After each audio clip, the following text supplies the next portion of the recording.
ত্রয়োদশ জাতীয় সংসদের সংরক্ষিত নারী আসনে নির্বাচনে তফসিল ঘোষণা করার কথা রয়েছে আজ।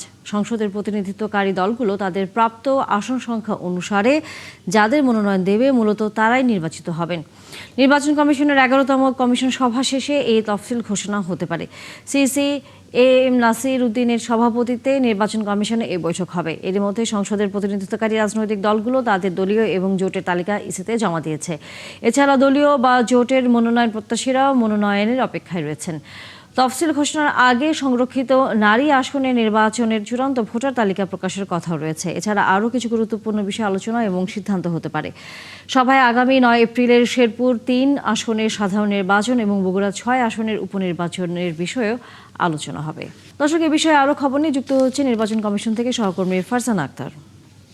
ফারজানা, তফসিলের কথা আমরা বলছিলাম, সংরক্ষিত নারী আসনের সেই বিষয়ে কমিশনের যে বৈঠক হচ্ছে সেই বৈঠকে কি ধরনের সিদ্ধান্ত নেওয়া হচ্ছে, যে কবে নাগাদ এই নির্বাচনটি হতে যাচ্ছে, এবং একই সাথে দুটি সাধারণ একটি নির্বাচন শেরপুর 3 এবং বগুড়া 6 আসনের যে উপনির্বাচন, সেই বিষয়ে পরিকল্পনা নিয়ে কোনো ধরনের খবর পেয়েছেন কিনা?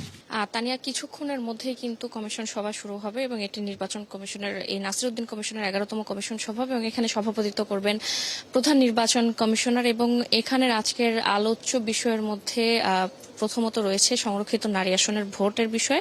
এবং আমরা নির্বাচন কমিশন থেকে যতটুকু জানতে পেরেছি, আজ নির্বাচন কমিশন তফসিল চূড়ান্ত করবে এবং জানা যাচ্ছে যে আজকেই হয়তো তফসিল ঘোষণা করে দিবে। কারণ আমরা যেমনটি জানি যে সাধারণ নির্বাচনের 90 দিনের মধ্যে সংরক্ষিত নারী আসনের নির্বাচন অনুষ্ঠিত করতে হয় এবং নির্বাচন কমিশন থেকে আগেও বলা হয়েছে এই মাসের মধ্যেই সেই সংরক্ষিত নারী আসনের যে 50টি আসন রয়েছে সংসদে, সেটির নির্বাচন হবে। এবং সেক্ষেত্রে কিন্তু আমরা নির্বাচন কমিশন থেকে যে তথ্য পেয়েছিলাম, এনসিপি যে সংরক্ষিত নারী আসনের জোট করবে জামায়াতের সাথে, সে বিষয়ে নির্বাচন কমিশনকে চিঠি দিয়েছিল।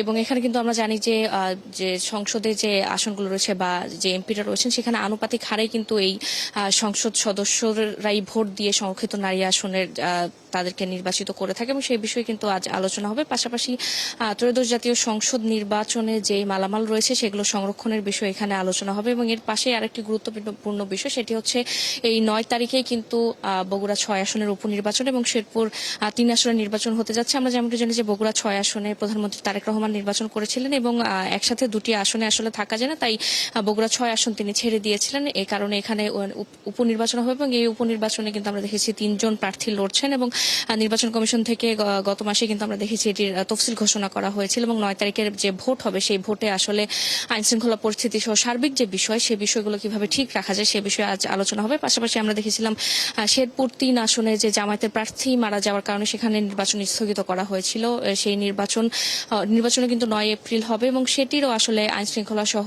আনুষঙ্গিক যে বিষয়, সেই বিষয়াদি নিয়ে আজ আলোচনা হবে। এবং নির্বাচন কমিশনের এই কমিশন সভাটি আসলে কিছুক্ষণের মধ্যে শুরু হবে এবং নির্বাচন আমরা তখন ফিরে আসবো নিশ্চয়ই বৈঠকের খবর আপনার কাছে জানাবার জন্য। ধন্যবাদ ফারজানা।